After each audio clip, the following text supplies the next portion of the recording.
रहे हैं? मेरे आंसू तो हर वक्त बहने को तैयार है, क्या मैं भी शामिल हो जाऊं?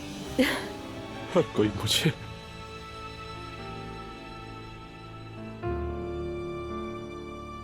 जो समझता है ना।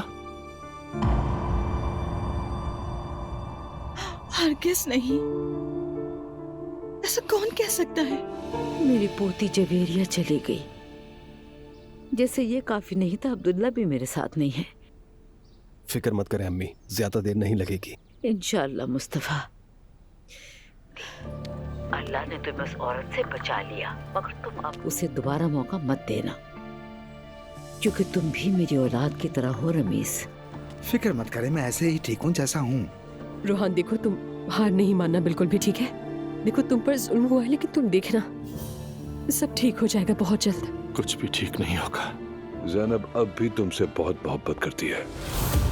मैं चाहता था ये बात मैं तुम्हें खुद बताऊं। ज़ैनब एक बहुत अच्छी इंसान है और वो वाकई मुस्तहिक है खुश रहने की, और उसकी खुशी का सीधा ताल्लुक तुमसे है उमर।